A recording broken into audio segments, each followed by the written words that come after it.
Hey folks, let me check my volume here real quick, make sure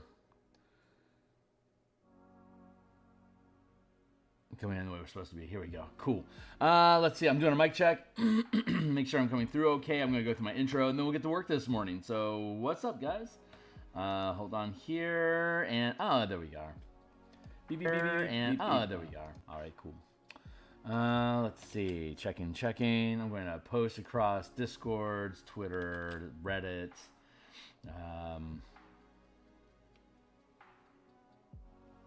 Post.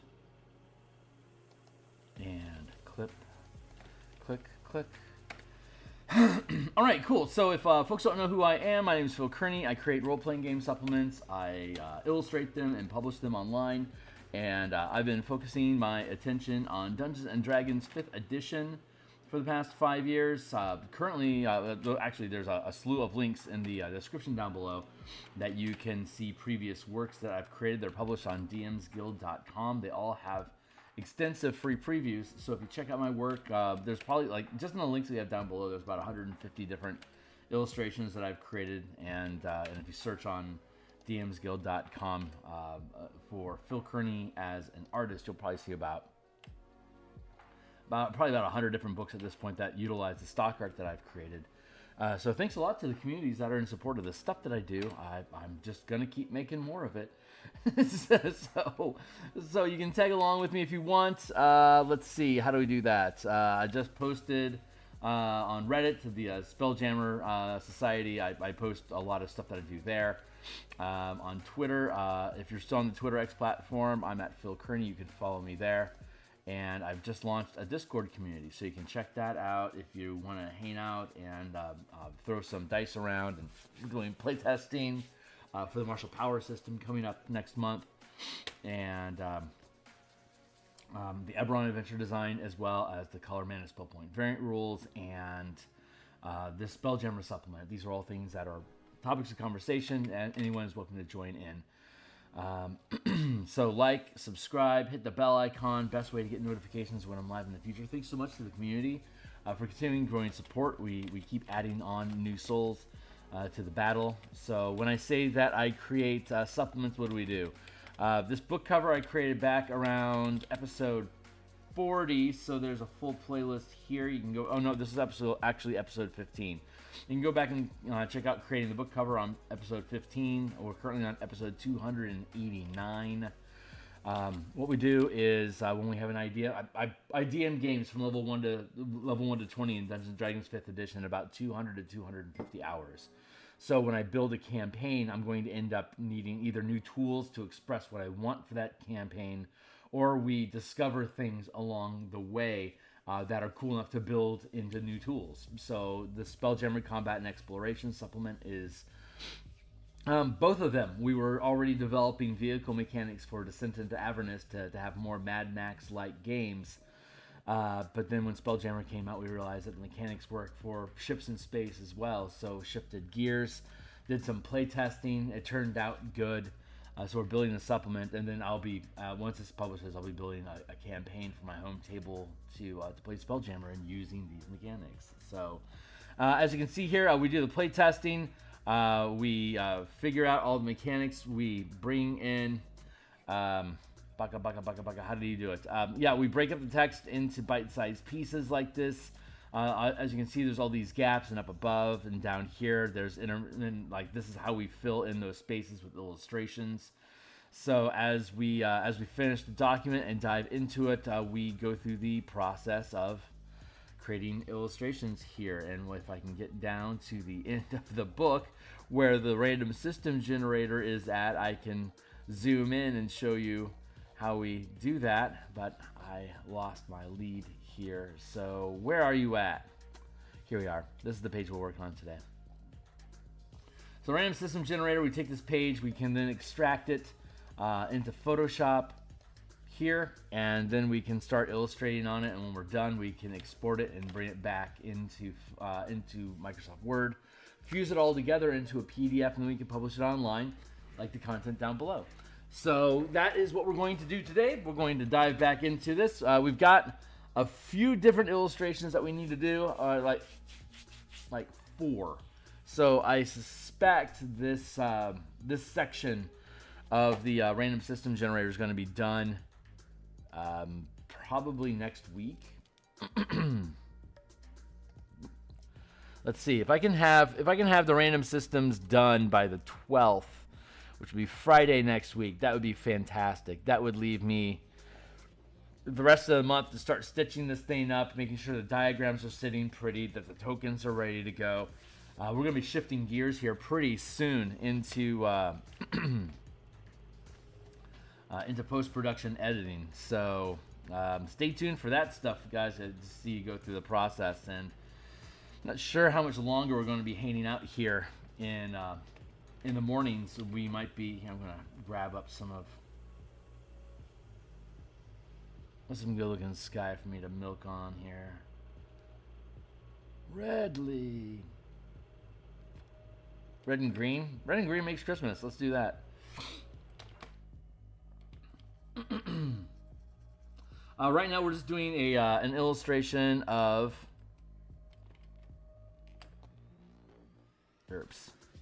burp line. So this is a, hey, how you doing, Chronic? So this is just one of the random this is one of the pages from the random system generator that we have built here.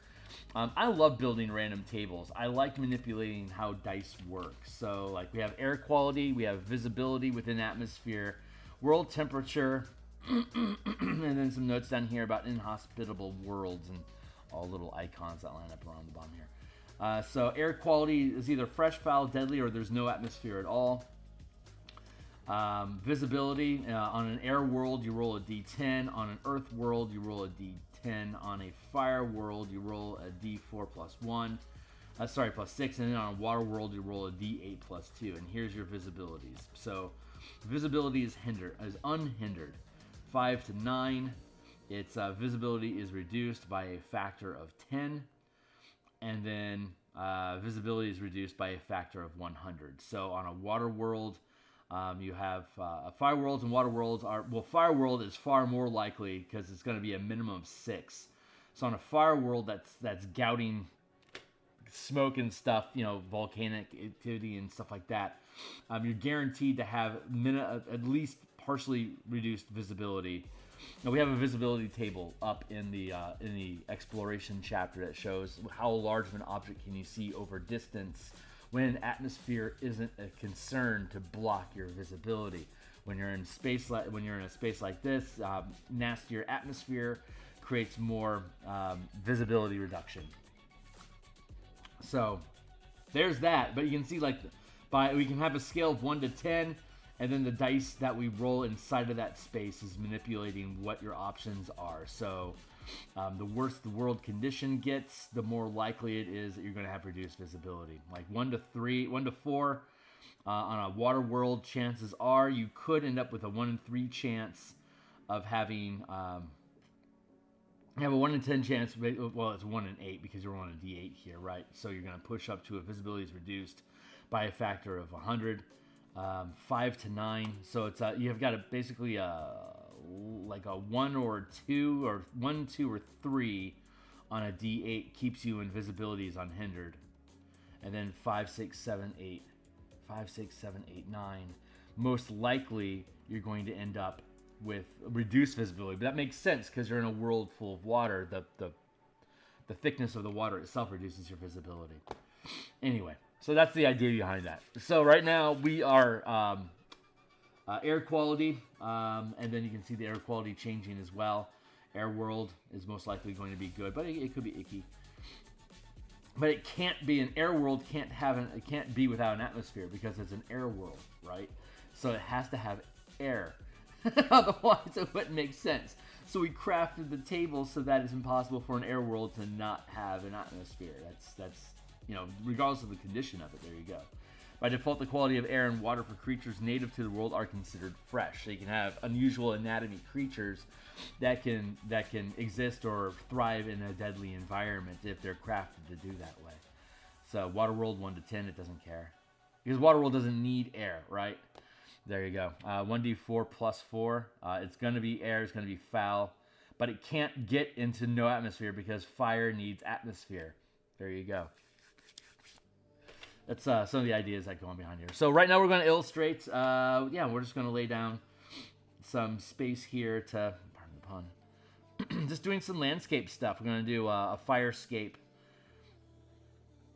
environment. And again, you have here world temperature distance from source.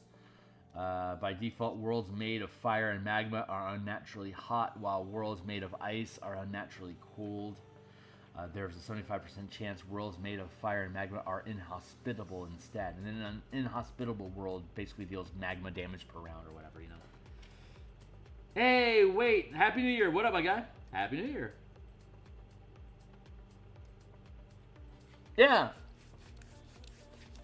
Oh. Excuse me for a second.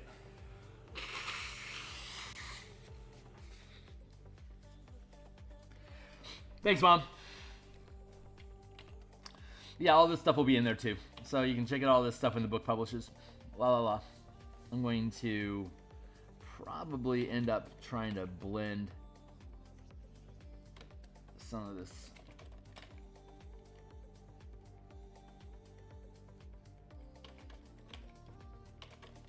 That's just kind of how I do in general.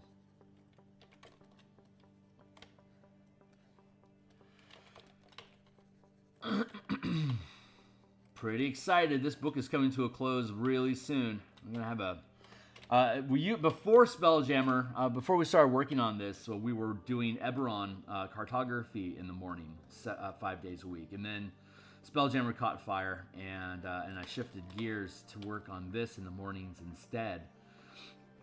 So Eberron's taken a pretty heavy back burner to this project, but once we get this off up and running, then we'll have Eberron here again in the morning doing creature art, cartography. I'll have the bandwidth to finish up the edits with Stuart for the third act, so that we can start doing page layout. I could technically start doing page layout sooner than the third act, but I'm going to want to make sure I have a consistent feel for how the pages sit with the amount of content. I'm going to need to have the third act dungeon done for me to be able to properly pace out how much space these things should take up. So we're getting there. We'll get there. Today we're going to be streaming at lunchtime as well. That'll be in about 6 hours from now. We'll build the our first pre-generated character for the Martial Powers Rebel Belt playtest.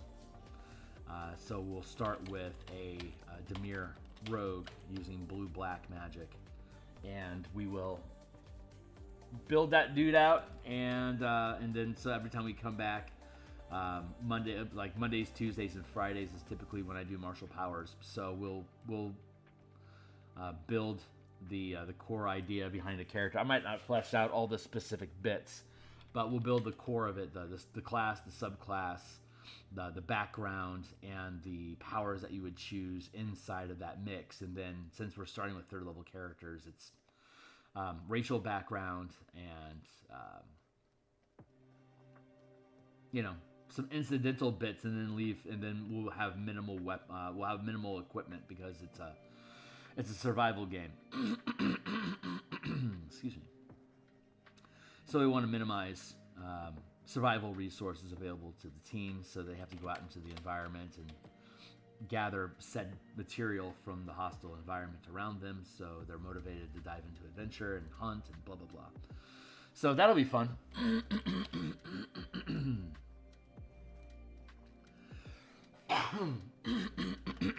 Excuse me, I got the Haganaga going on here.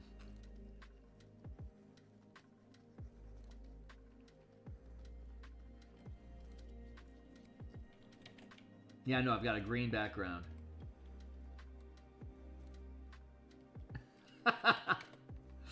Yeah, that's how we do, right?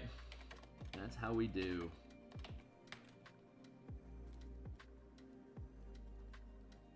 Been watching Billions on Netflix casually for like the past 6 months. Finally finished all 7 seasons of that show. It was no redeeming characters in that show at all, but it was well done.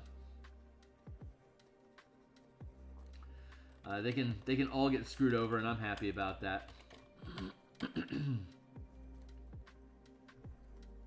But they don't. Some do. It's fun. If you haven't seen it, it's worth your time. Basically about billionaires throwing money around. It's... There you go.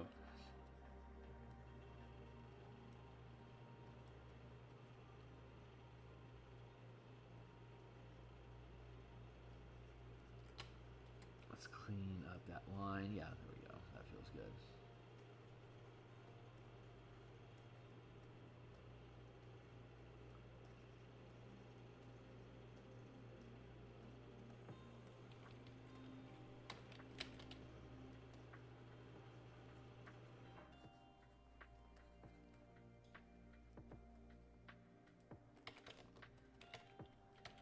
Push that into there.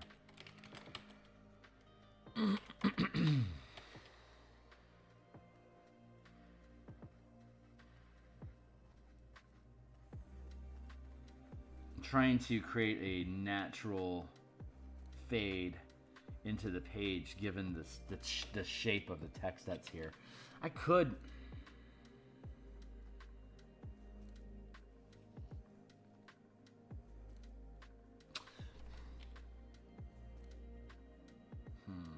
I'm thinking about placement right now.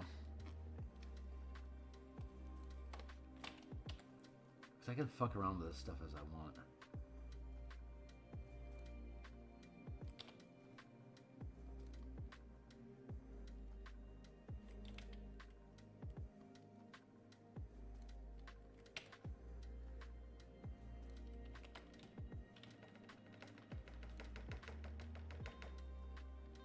Like, I could condense this to this type of space, but I don't know if that's... I don't know if that does anyone any good like that. It creates some more open space here for me to be able to drop this illustration in, but... I don't necessarily like how that's framing. Nah, we'll take that back. Take it back. Do-do-do.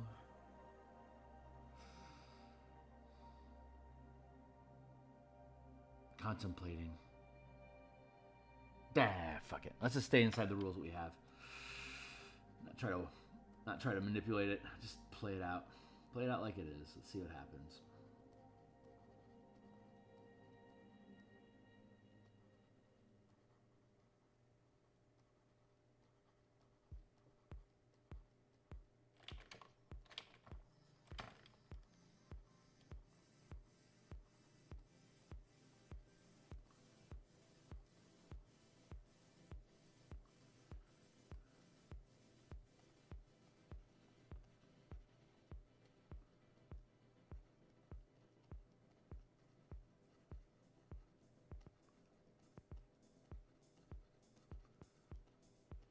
Just the blending process here is a little slow because I like working the color into the canvas, and it takes a little time to process that stuff here. There we go.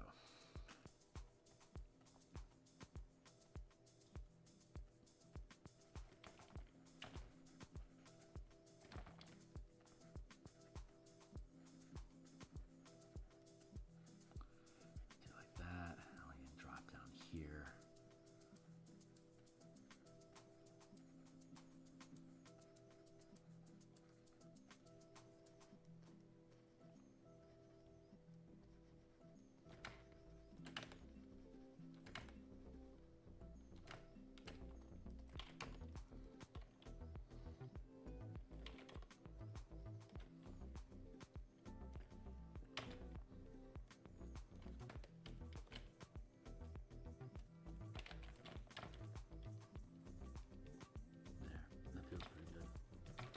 What's up?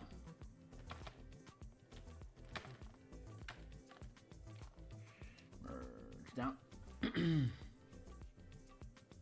Are there other attributes to roll for more varied types? Yes, there are. I just haven't gotten to them yet. So system radius, number of planets, central star, planet diameter, number of orbiting moons, and then we go into world composition, which can be applied to both moons and the actual planets themselves. Air, earth, fire, water, and then unusual compositions. Unusual compositions consist of para-elemental compositions, cloud clusters, ring of moons, and an asteroid belt. If you have an asteroid belt, here's your asteroid sizes. Paralemental composition is magma, ooze, ice, and smoke.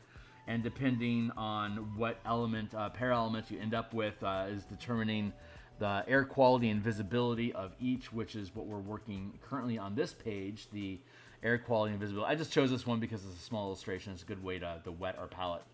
And then you have inhabitants. So it's pretty basic. It's establish the size of the system, how many planets are in the system, how far away are planets from each other, how many moons does each planet have, how far away from the planet are each moon, how hospitable, like what's the composition of each world and moon, and then how hospitable is each world for air quality and visibility and temperature.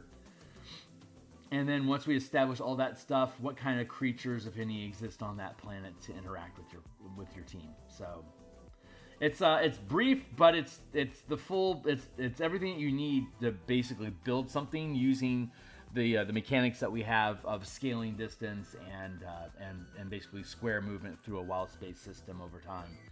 So it's all here. It's just very compact, and it's very, I didn't need to deep dive into a lot of stuff. This is just, there's so many, like World Without, like Stars Without Numbers is an extensive map generator. There's a lot of random map generators out there.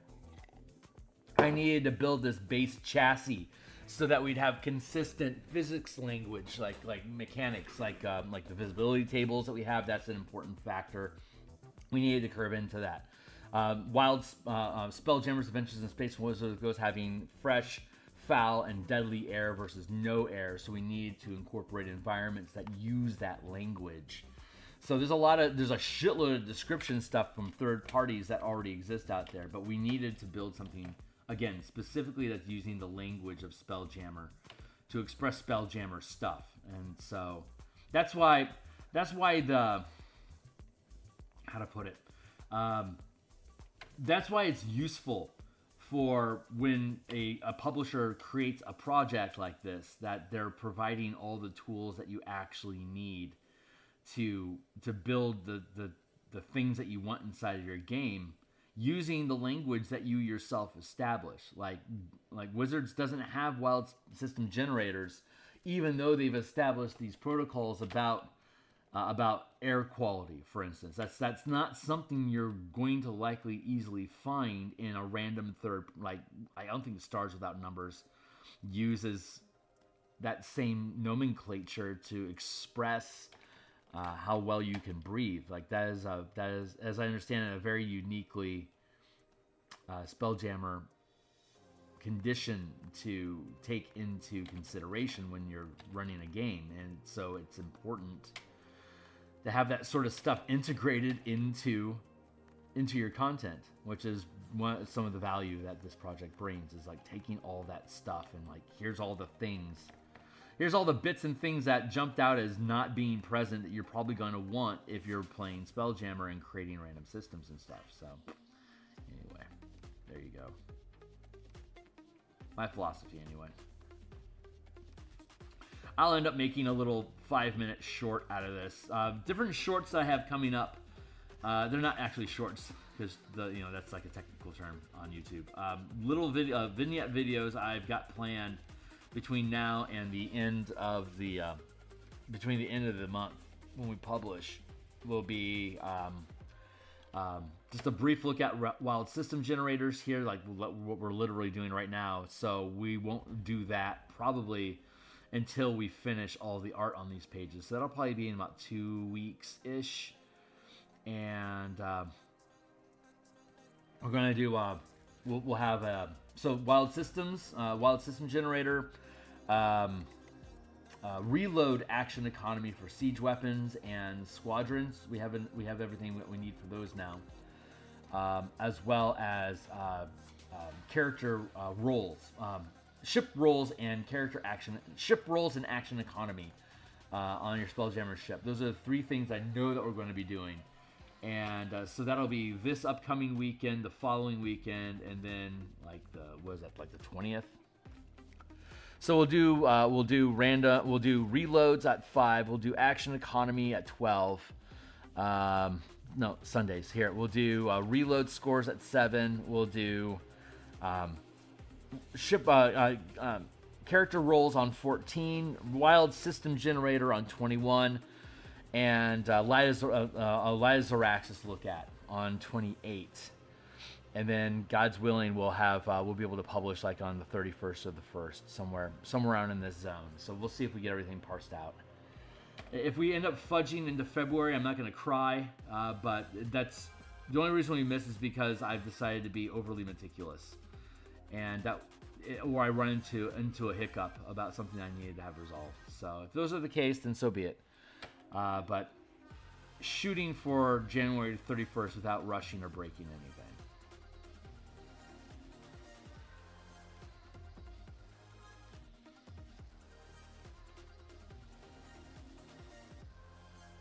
Oh crap! I just realized I have I wanted to do a group composition picture of all the different ships and fighter craft on a grid that I wanted to drop into the equipment section, so that as we go through the book, people know exactly what type of ship it is that we're looking at when we're looking at demonstrations. So I'll have to build an extra page of. It'll just be a giant grid page, and then it'll just have all the ships on there and like little letters and numbers and stuff next to them about what each weapon is, so that you'll have something to reference about, like, what are we talking about when we have slashing weapons? Like, how many slashing weapons does a Starmoth have? The answer is 1. It has a slashing ram. It's on the prow of it. It's on the prow. But we'll have to point out to that specifically. Hey, this isn't just decorational. This is a giant steel blade that can damage ships. Like, we have to point that stuff out because we're building new combat mechanics for ships. We have to have that stuff in there. I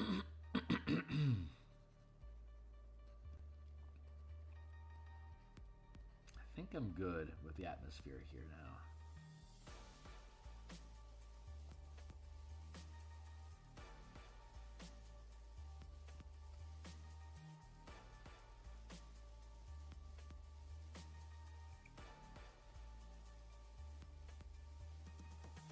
That feels pretty good. Alright, let's leave that like that. Let's try to leave like Muse won't let me go. She's like, one more thing. I'm like, come on, baby, no. It's like, no, we gotta do this. I'm like, okay, you're in charge. So we're gonna flesh this out for another moment here until she lets it go.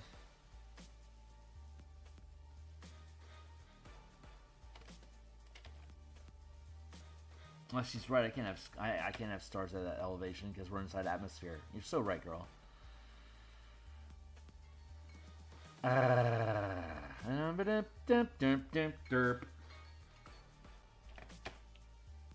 I see some text down in the corner. Hold on real quick. Just need to fuzz this. Okay, there we go. Like all this stuff. I've spent a lot of time. Like a lot of time researching shit.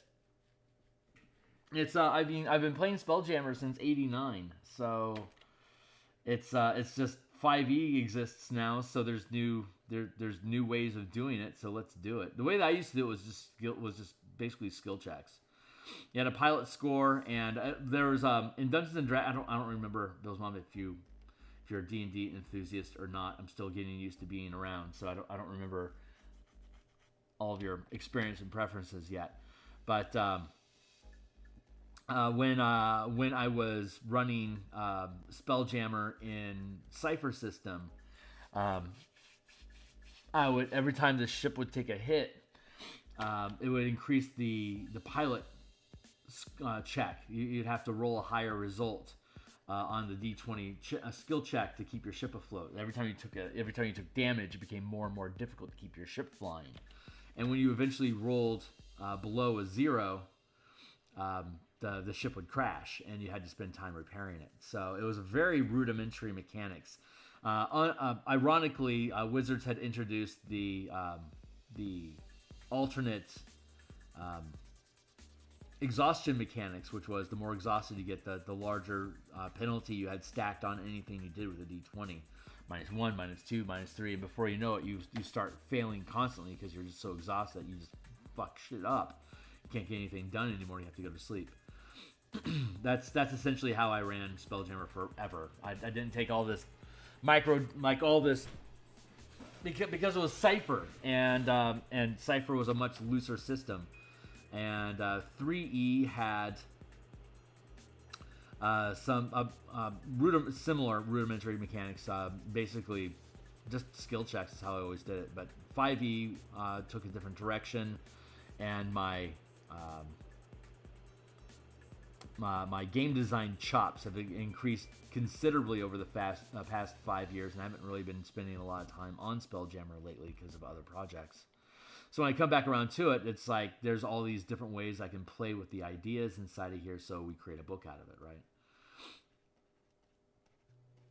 If you catch my stream, my Eberron token creature stream from last night, I was talking about alternate mechanics, like how you can change the importance of one, of like combat versus exploration versus social, how you can change the value and importance of those different types of encounters or challenges, and change the mechanics to go along with them, so that the more emphasis you want to place on exploration, the more like combat you make it. The more emphasis you have on combat, the more you're breaking down your action economy per round of combat to fulfill that that micromanagement, because of combat is deadly. It's combat will get you killed, but every role-playing game doesn't necessarily have combat or allow you to die. It's not that kind of a game. So you can screw around with action economy by emphasizing or de-emphasizing different actions or different modes of adventure. But I spoke about it for like 30 some odd minutes yesterday, so I could attempt to go on a rant to reproduce it, but I don't think that's the space that I'm in today. It's just something I've been thinking about. All right, so there's that, and let's go.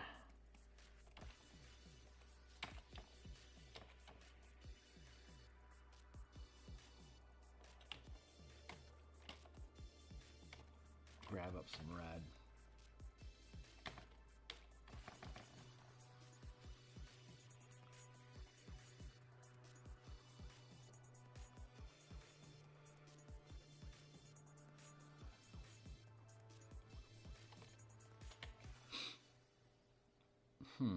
You know what? Nah. Let's temporarily remove that. Let's do it the way it's supposed to be done, and lay in some mighty volcanoes. Bob Ross style. This is what I signed up for, some Bob Ross shit. That's why I was excited to do this and wanted to do it last, because I like doing environments. They're fun.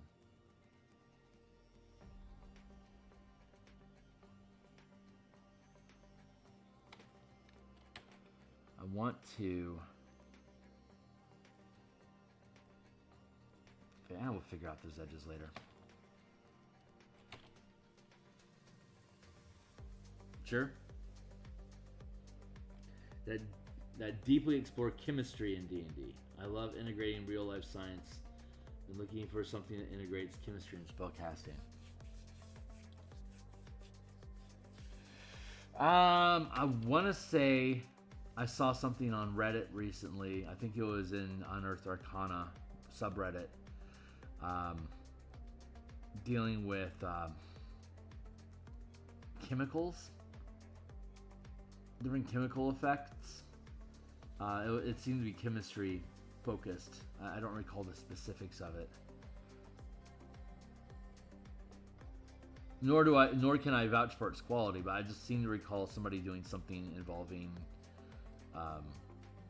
chemicals. I think it was substance. Was it substance? No, it was chemicals. I think it was called chemicals. Sorry, but no, I don't know of any official document that deal with chemistry specifically, or how it would interact with magic. That is a deep dive of bonding real world physics to hypothetical magical stuff. That's a worthy endeavor for whoever wants to attack that to make it cool.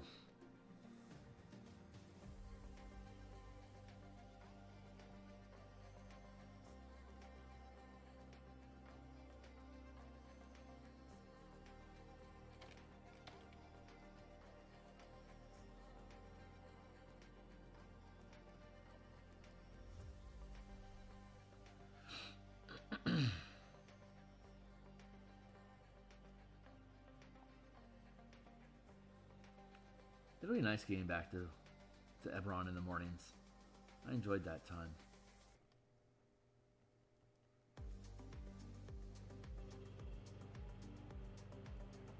We still have after this book publishes this month, we have a lot we can still do. I mean, like a lot we can do with Spelljammer. So this is just launching the flagship, as it were, that we can then start building on a fleet of different books and ideas around. And that will be fun.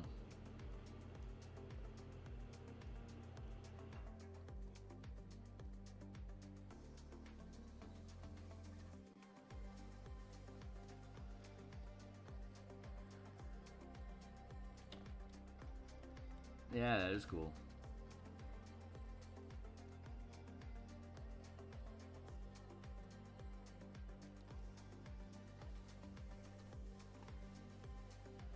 The base world types are air, fire, water.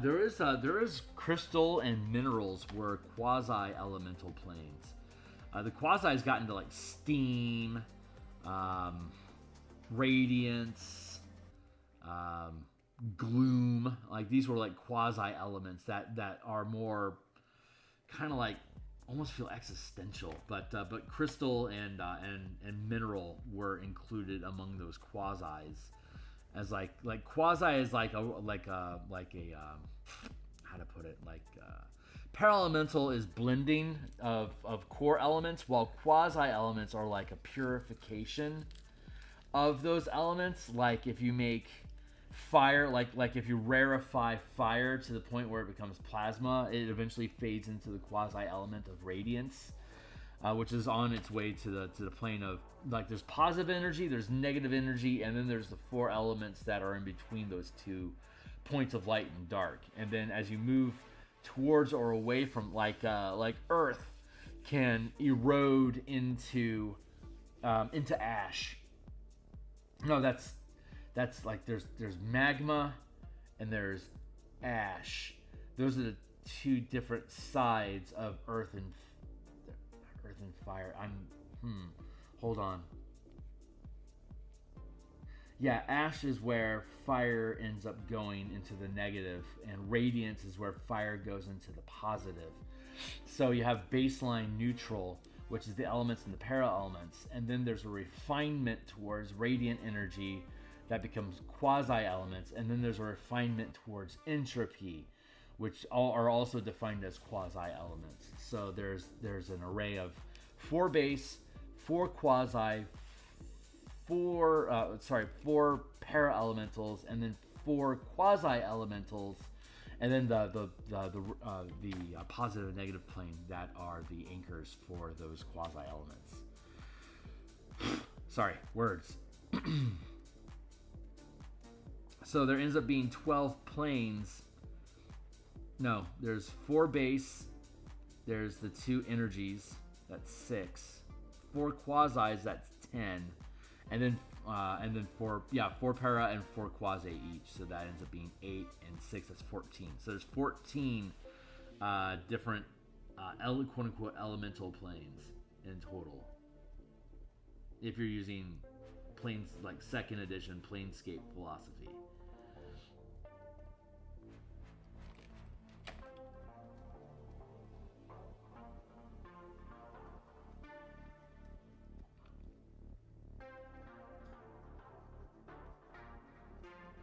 I'm sad this ridge is going off page. Like maybe I'll ignore the margins and just let that. Yeah, this will probably be okay to blend it like this. Let's just go ahead and do that. Push it out to the edge.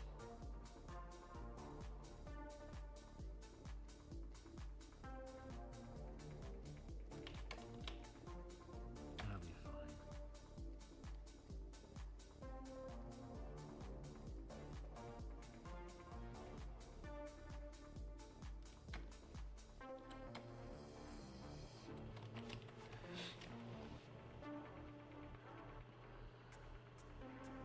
Yeah, this is gonna end up looking okay. We're gonna be okay. So let's build another one, but make it faded.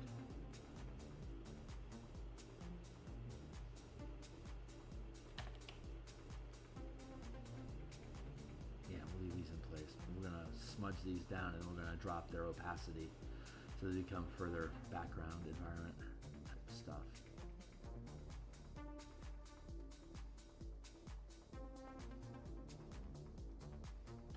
Oh, I'm using a 6x9 Wacom Intuos 2 tablet.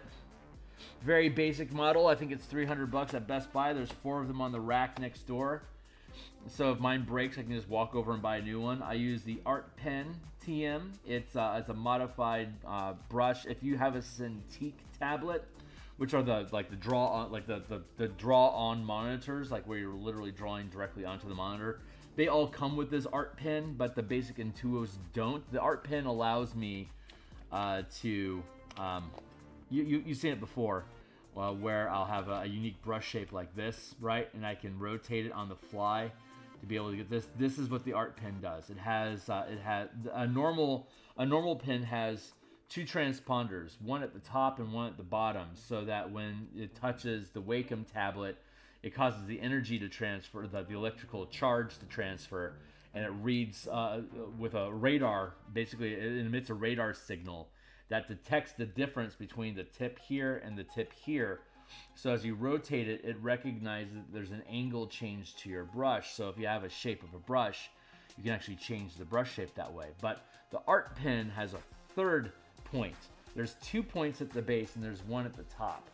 So as you rotate the brush, it can recognize its relative dual position at the base of the pen so that you can have rotation effect.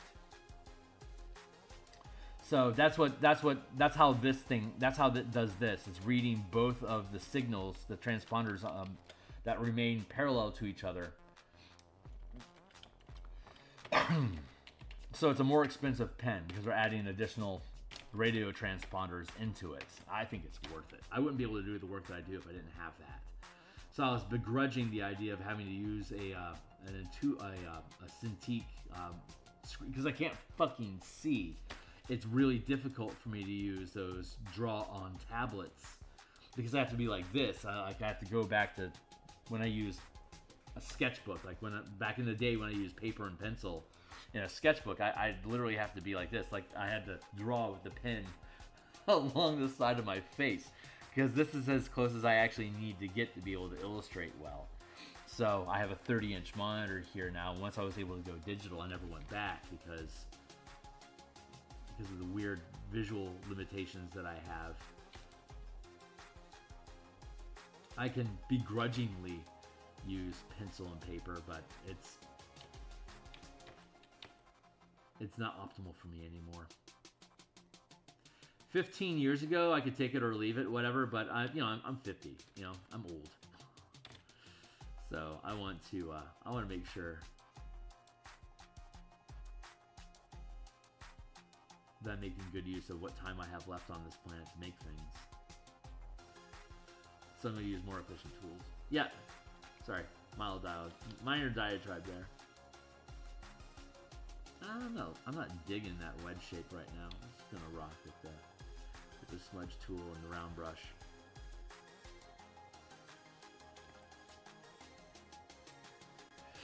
I have a draw monitor which prefers and I much prefer. Right on.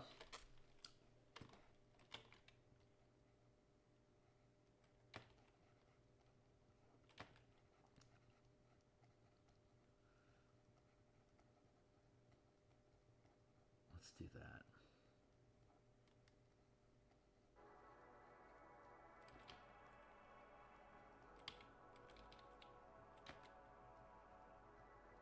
So we have a few different worlds, different planet type things we want to illustrate. We'll be doing those over the next week or so. We'll see how long it takes for me to build these things out to a point where I'm happy with them. But I'm going to go like that, and let's take this and fade that back a bit. Just about don't need the line art anymore, so let's just go ahead and scrub that off the page. And here we go.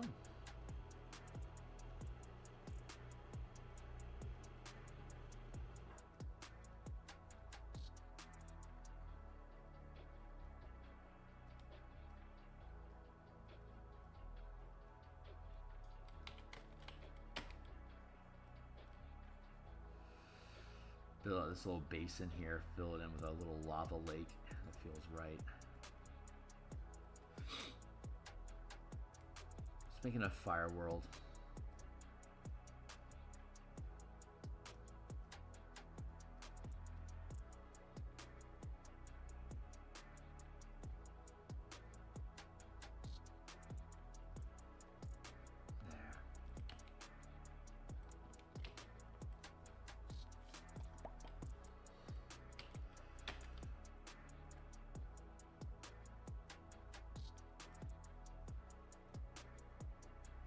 Scratching in shapes and little breaks right now.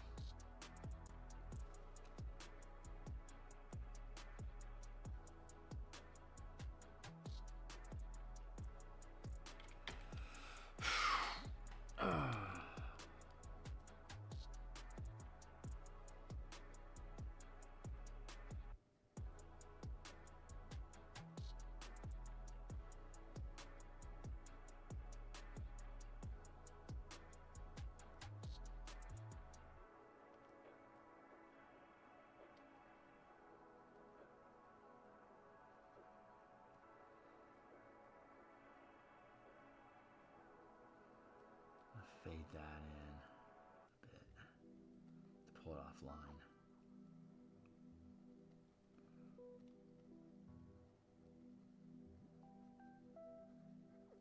To de-emphasize the edges a little bit just by fading them in like that a little.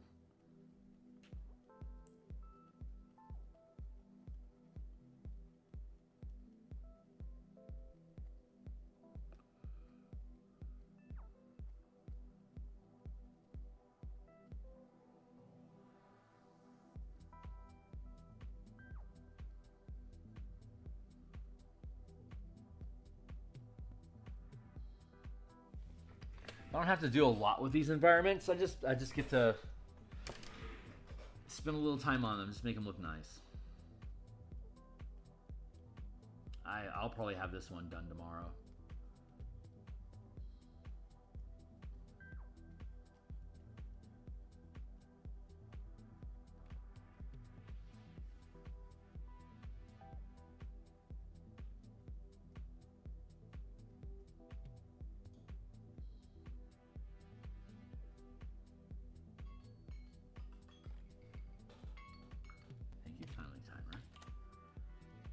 You're right.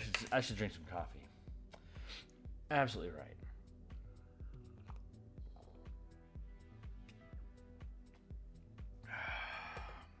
And then a water chaser. And let's fade this out.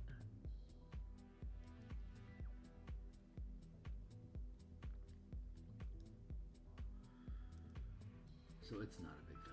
There we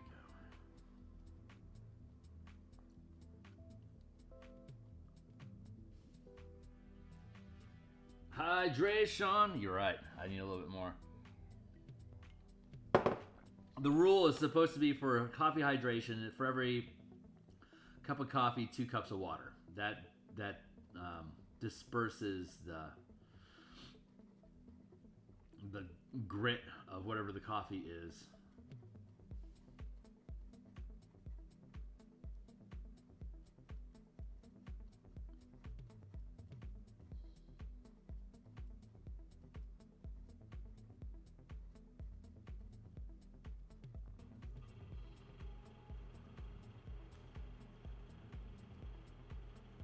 I like that fade. Feels pretty good. So,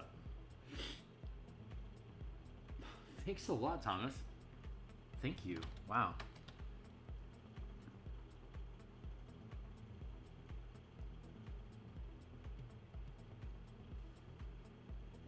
I am thrilled to death to provide it. It's every book that I create, it's more and more of an intuitive process. Like, it's ideas are more or less fed to me from on high, and I get to be the one that ends up being the pen that the ideas are played through. So there's a lot of really cool stuff we can build out over the next 4 years, which sounds insane to talk that far in advance, but the amount of projects that I want to do. I talked about a lot of that stuff on the Eberron stream last night, which is in the live list that I have on my channel. But it's talking about a lot of different types of systems that we can build and where we can go with them. But the next thing I want to do with Spelljammer is the mecha book, because I need to build mecha for my home table, because my home table's 20th level campaign is wrapping up this month.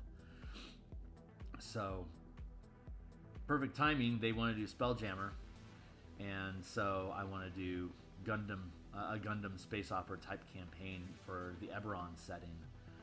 And so I'm going to have to build out Dwarven and Warforged mecha, and so that'll be a nighttime Saturday morning sort of event. Figuring out, I'll have to, because we're gonna move the Eberron adventure forward to our weekday morning slot like we're doing right here. So we're gonna be shifting gears back into that book production, but our evenings won't be Eberron anymore. So I'll have time to work on other projects at night and on the weekend. Since this monster will be off my plate, we'll be able to shift more into the Martial Powers book, the Color Mana Spell Point Variant Rule revisions for the 2024 rules updates, but specifically building the Asteroid Belt Random System Generator and mecha. Obviously, I've already said that. There's stuff I want to do with Theurgy. I want to do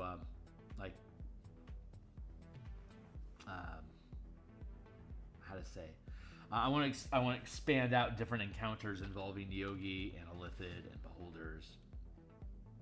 Since they're heavy hitters in the Spelljammer campaign, and there's not much guidance provided in the Spelljammer campaign by wizards about how to deal with this type of stuff, having an expansion of, like, you know, Beholder combat and exploration, Theurgy combat and exploration, Illithid combat and exploration, astral, delving the astral sea,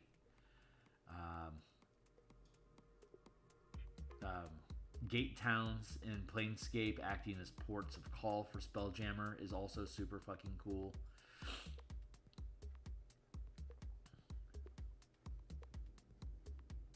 Oh yeah, I also want to build the Armada, the Elven Armada, Dwarven Citadels, and Ogre Mammoth ships, which are 500 feet, like fill a 500-foot square. They're massive structures that are just destruction machines in space, but also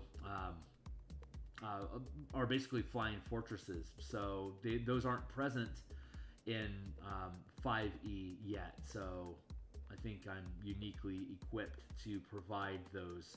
So like we have, like when we're talking about squadron combat, the Mammoth, the Dwarven Citadel, and the Elven Armada are large enough craft to actually like they're carrier ships. They're large enough to be able to bring in fighter ships of small scale to basically saturate enemies into the sky around around your target, which we play with a little bit in Light of Xeraxis. Spoiler alert, Act 4. But we can dive a lot deeper into it. And once we build mecha, we'll have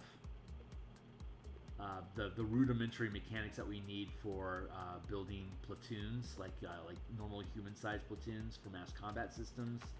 Mass combat was first, and then vehicle mechanics came in because we started dealing like we were dealing with armies of 100, 1,000, 10,000 troops, and it's like, well, siege weapons need to be a thing. So we started developing siege weapons, which led to vehicles, which led to Descent into Avernus, which then triggered that, and we were finalizing Descent into Avernus Mad Max machines when Spelljammer came out. So we put everything on hold to do Spelljammer, and I didn't realize it would take a fucking year. But it did. So Bob's our uncle, and now that we're here and the book is finishing up, then I get to go back and start working on all the other stuff that we were fleshing out.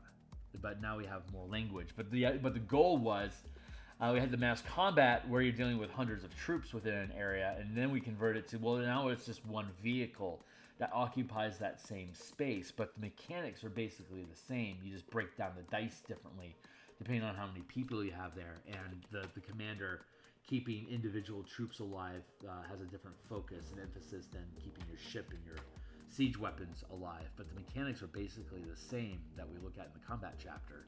So you can deconstruct this book into mass combat for troops, because that's we essentially deconstructed mass combat for troops to build vehicles. So we'll eventually get around and publish those as well, but it's gonna take some time. It's gonna take time. If I were able to quit my day job and dive into this full time, then obviously I'd be able to collapse time frames. But I need to basically replace as a business. It's not just your salary; it's all the taxes and the back end administrative stuff on top of your salary that you have to replace. So I'd have to comfortably sit inside of a 6-digit figure income off of book production for me to be able to quit my day job comfortably, and it have to be reliable over years. Like, I can't just do score with a $50,000 Kickstarter and then run that for 6 months, because I'd be desperate for money as we start getting to the end of that project. The money wouldn't be allocated anymore, and I'd have to run and hope to be able to build something else, and rinse, repeat, etc., etc. So it's going to be a super fucking slow grind for me to get out of the 9-to-5 industry so that I can do this stuff full time. But when I do, it'll be really fucking fun. I just hope I get to do this full time before I'm incapable of doing anything full time, like too old, the body breaking down and losing. I already have less endurance than I did when I was in my 30s. I mean, it's been 20 years. But 20 years from now, when I'm in my 70s, how much endurance am I gonna really have? My mom's in her 70s; she's almost 80, and she still puts out books and artwork on 2 or 3 books a year. So she does a lot of haiku poetry and stuff like that, and then she does pixel art to go along with it. Super cool. So I can potentially do this for another 20 or 30 years, which I'm happy about. I gotta fix my chair. But I recognize I'm on a finite time. I have a finite time frame here, working as a solo artist. I need to accumulate a crew so I can produce these ideas more swiftly with a larger base. But we'll see. We'll see what the muse has planned for me. She knows where my life goes. And all the whispers that she feeds to me is just trying to guide me down the optimal path that we all agreed on before I was born. If you're into incarnation like that.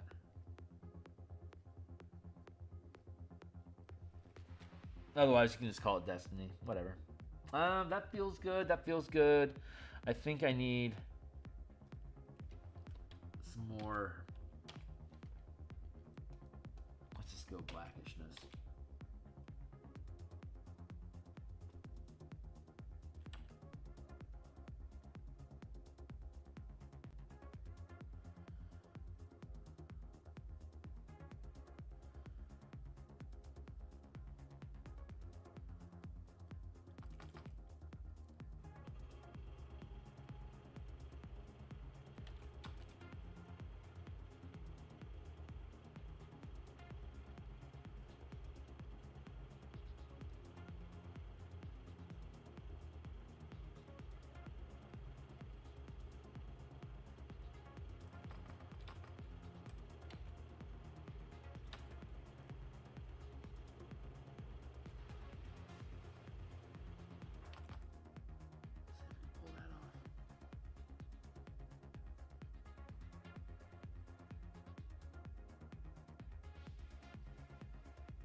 I'm not 100% sold on this.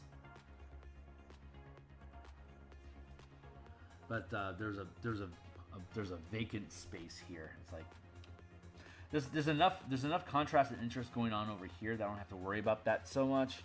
But this spot over here was pretty void. It needed some sort of attention.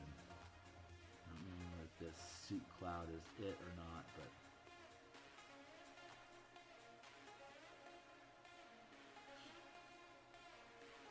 it creates a reasonable boundary.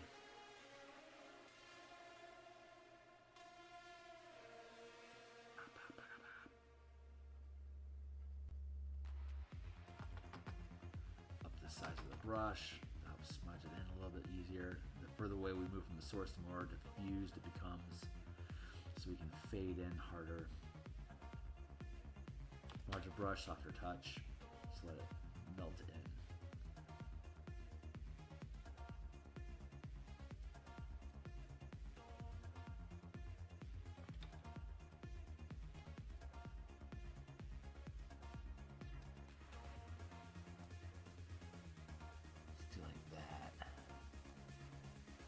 Text equals lock, behind text equals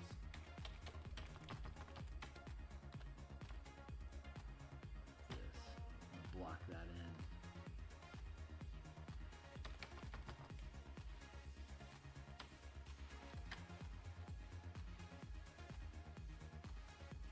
Like that.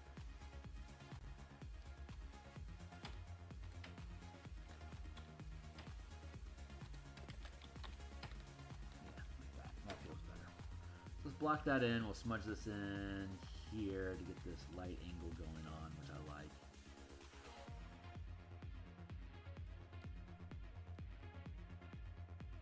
There, and then burp.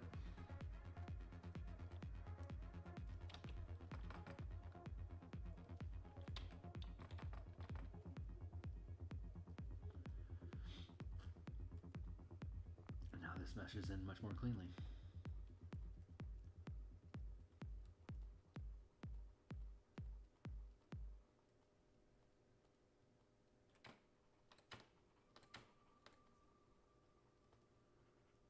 Like that. There.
Should really just paint into this space like that, but I don't want to.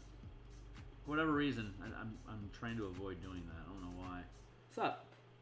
Spelljammer come from? In the original 1989 box set, Spelljammer, the ships require spell casting. Like you have to be a spellcaster to make it go, and depending on how high level of a spell it is that you could cast would depend on how fast your ship could go, or how how much, basically how much movement per round you had, and so spells, because it was spell powered, and then jam because it just sounded cool. I guess I think that's the legit origin. We want it to be spell casting in space for ships, and so let's come up with a cool word. It makes for a fun setting equals jammer. So Spelljammer. It legitimately sounds interesting. Like what are you talking about? What is that? And that's I think that's all they were really looking for at the time. If there's any librarians out there that know better than me on that, then shoot. But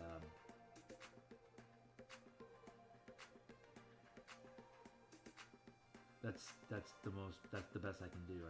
I think that's the honest answer. Caveating that I may be mistaken over time, or that could just be an urban legend. There might be a legitimate reason why they call it spelljamming, but there's a ship. There's a 1.5 mile wide, 1 mile long ship called the Spelljammer. It's in the shape of a giant manta ray. Has a city on its back. It's super fucking cool. And that is called the Spelljammer. Like the title of that ship thing. But that's I think that came in later. I think they actually, like, it was always in the book. It was in the initial book, but I think they came up with the name Spelljammer before they came up with that ship, so it's not necessarily specifically named after that ship. But in games, the Spelljammer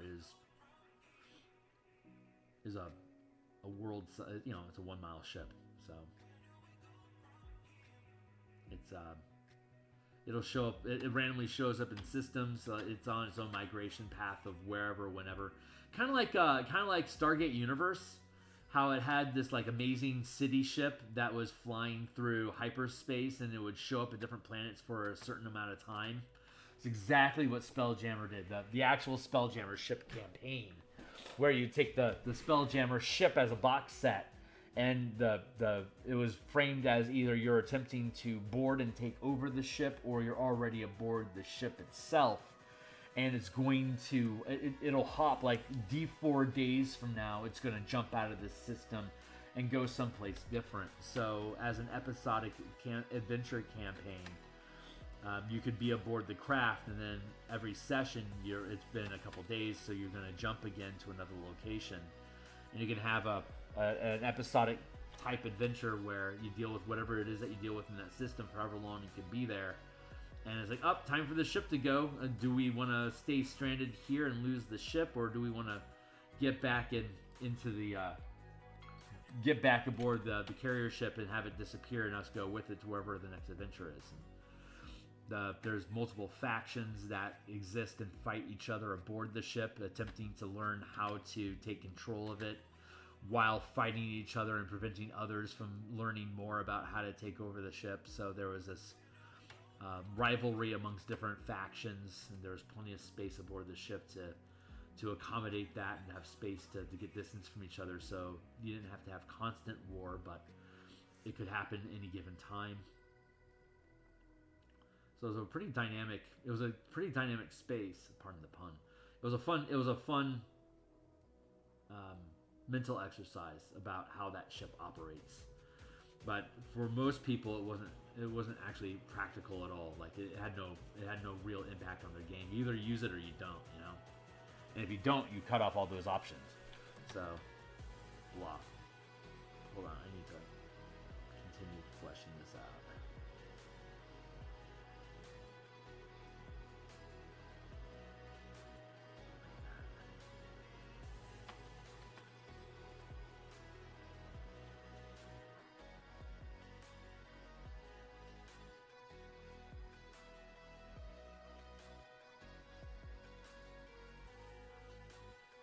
Just like Planescape doesn't mean anything specific. It's just a fucking cool word.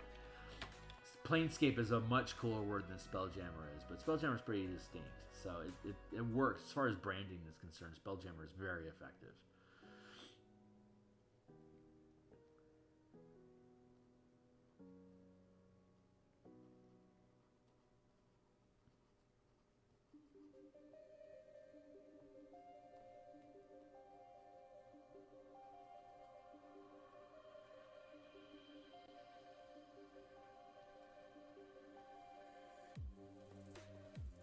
Oops, my microphone wandered away from me again.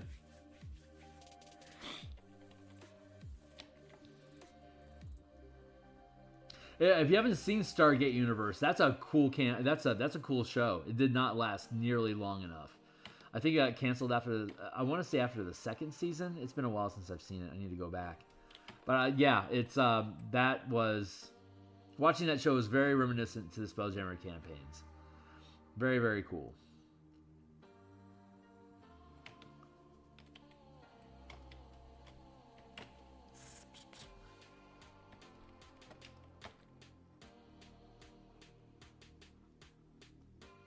This is wonderfully having the results that I wanted it to. I'm really, really happy with this.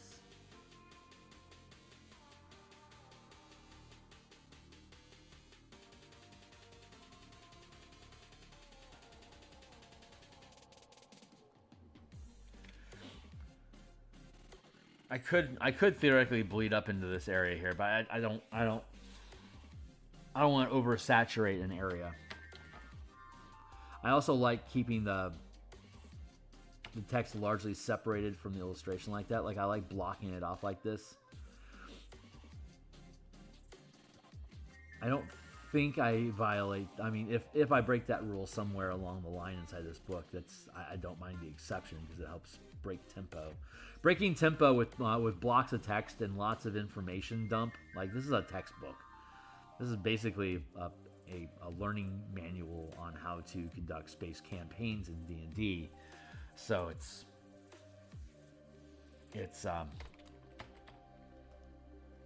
it can afford to have a break in tempo to break up to help reset your brain, to shake up the routine of things, and artwork is a really good method of doing that. I don't know why I'm so tired today. I got good sleep last night. Good solid 6 hours. Like, I don't get 8 hours of sleep until the weekend, and on the weekend, like on Sunday, I get like 12 hours of sleep. 10 hours is not unusual on a Sunday. Me and the gal stay up super late on Fridays and Saturdays and end up crashing out.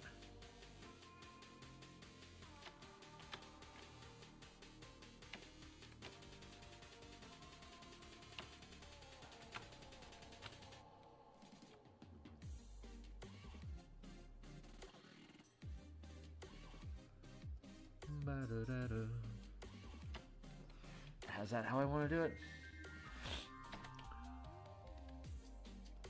I want to bleed this out a little bit like that.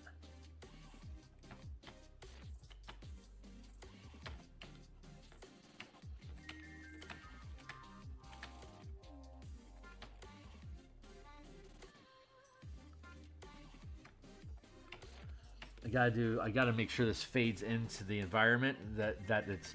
So I'm dealing with this void space here, right here.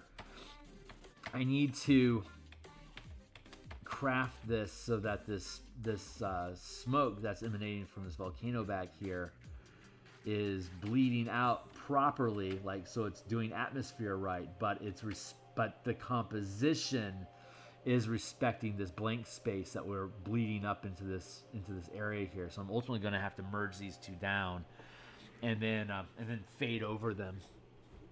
But for now, I think that's decent framing. Like, I like how this composition is sitting. There's cool little build environments inside here.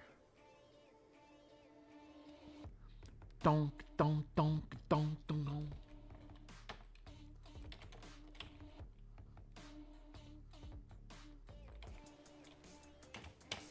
Cue that up to full.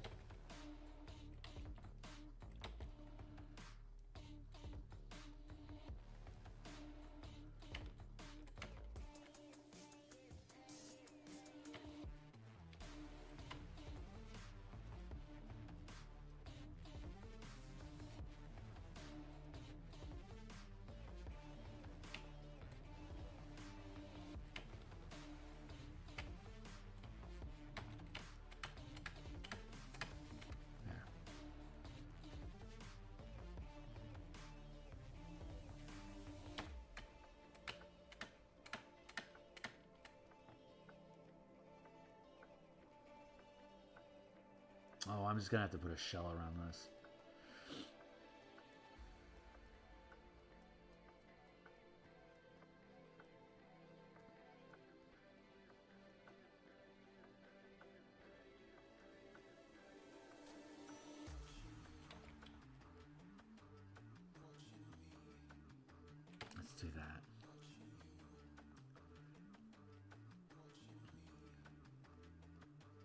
That sets up this basin better.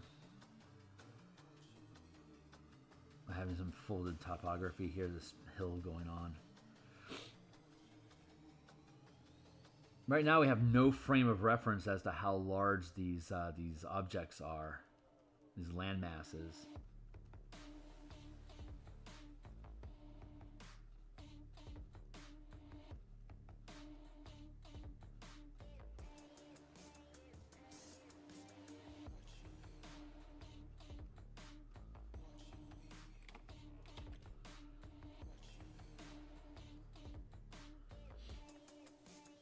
I like the ambiguity of it, but it can't stay that way forever.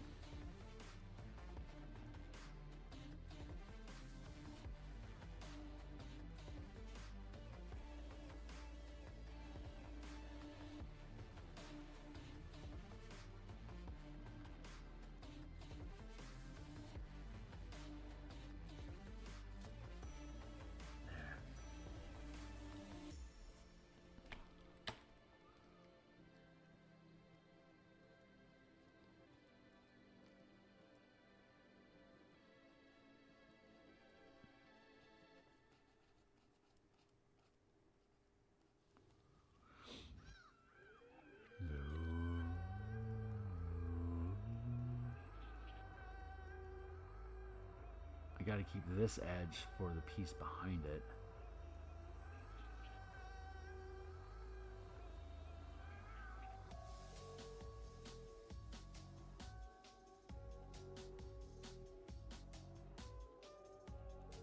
That feels pretty good. And we can do start doing a fade like that here.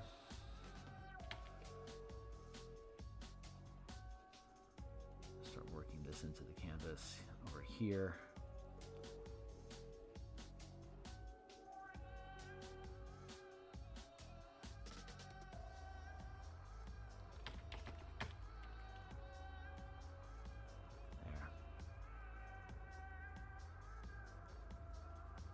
Disappear into it. Best we can get just a fade in.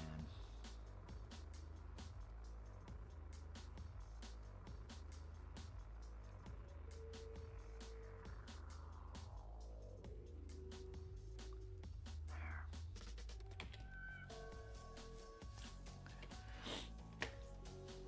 Fuck, that looks great. I love this lighting effect back here. That is just exactly what I like to build. I love that atmospheric disturbance there. That sharpness of the dark stone up front with the...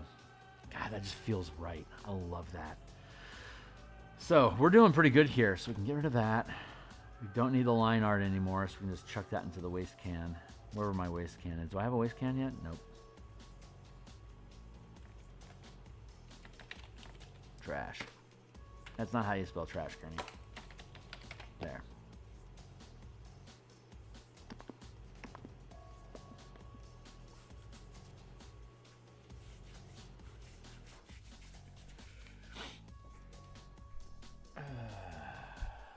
$740. Holy crap, we're close to done already. This one isn't taking us very long at all, chappies. Let's grab this bright yellow here. Start building ourselves a moat.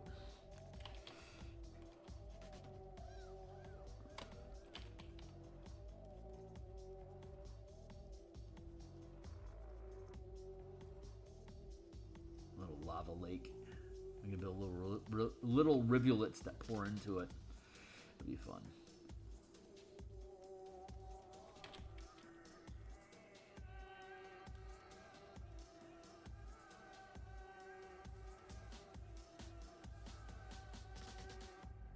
Yeah, we'll absolutely have this one done tomorrow. And we'll probably start on the next one.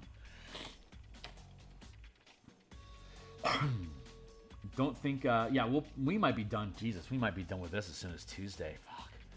Like this time next week.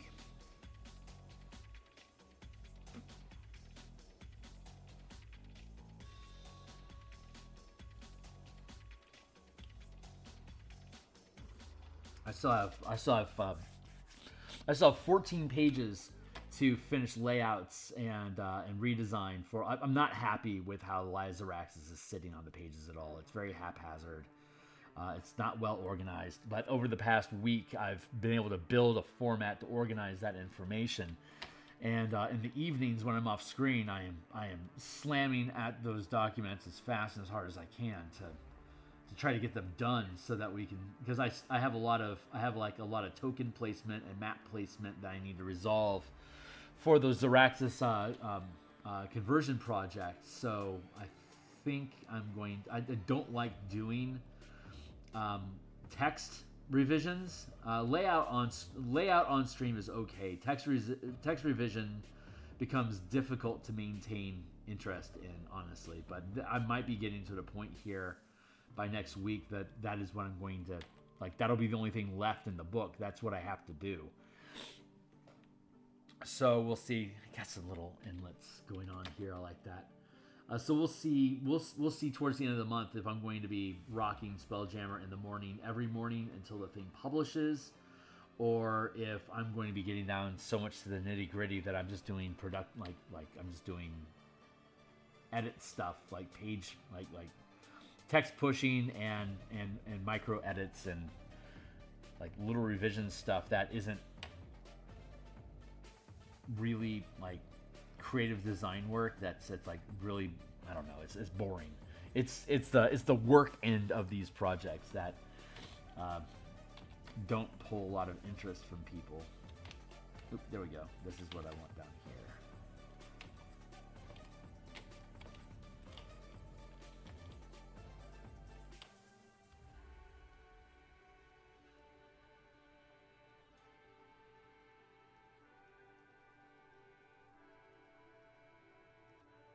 So we'll see. It's I can feel the gears shifting, and I need to the fear of change and feeling that there's less and less creative space needed for this document. I'm trying to curve it all out so that, like, once the actual pages, once the layouts and the text and the positioning and all the page stuff for Xeraxis is good, then we still have to drop in all the tokens, maps, and diagrams that we have.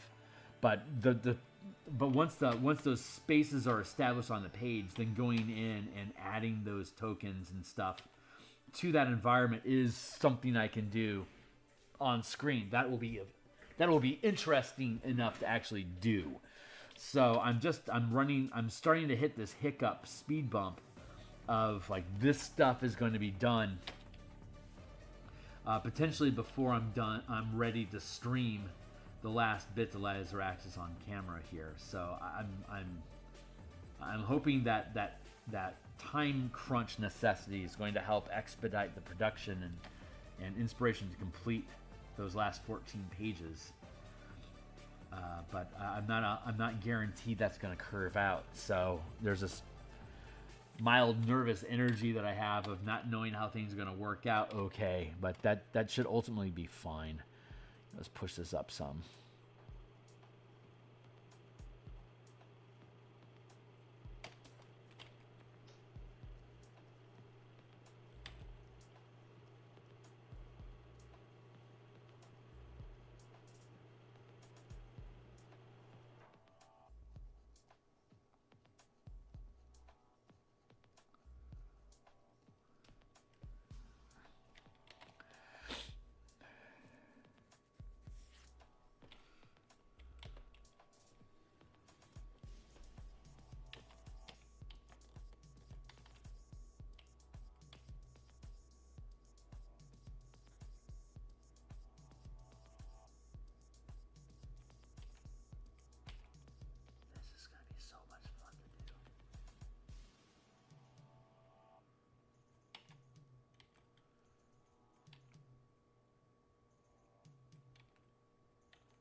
Oh, that eraser is far too big.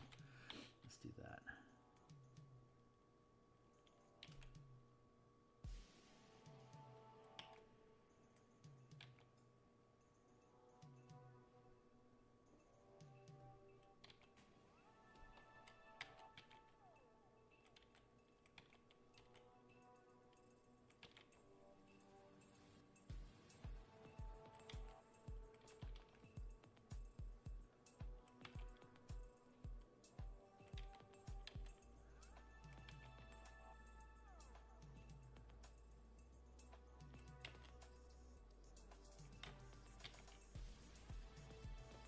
I gotta make sure I don't overdo it.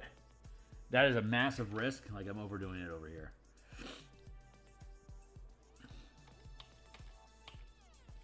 By creating these little lava rivers that are flowing down the side of these volcanoes, it's setting a scale for how big these things are in relation to the foreground. So that is it's a compositional risk.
Start there. Let's keep working it down.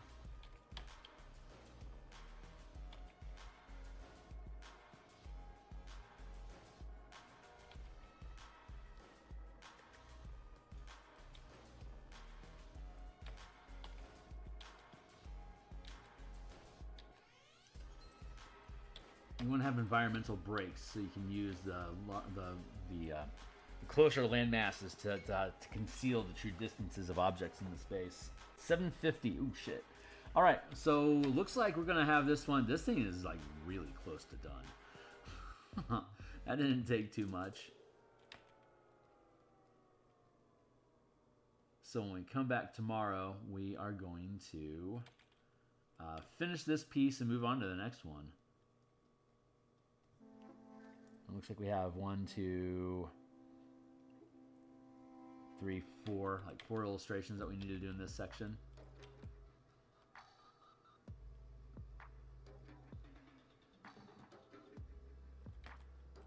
There.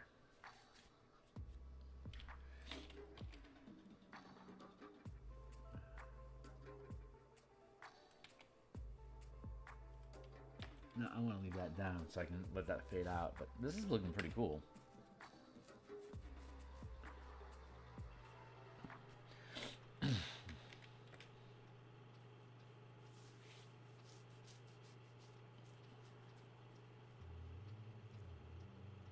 Yeah, fuck, this is looking cool. If all the other pieces in this section turn out as cool as this piece is turning out, then we're gonna have a really, really good set of books. So this is, fuck, I love this. All right, so that's gonna be it for now.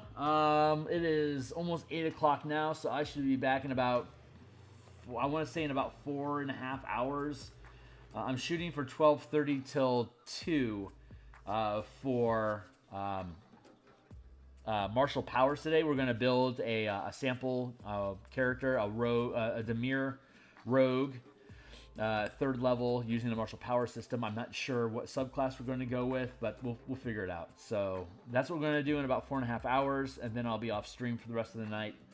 I have unlisted streaming times that I just on my Discord channel. There's a link down below to my Discord, but I stream off camera. I stream for my Discord community, and I play, you know, unlicensable music like Led Zeppelin and metal and stuff like that, like music you'd recognize.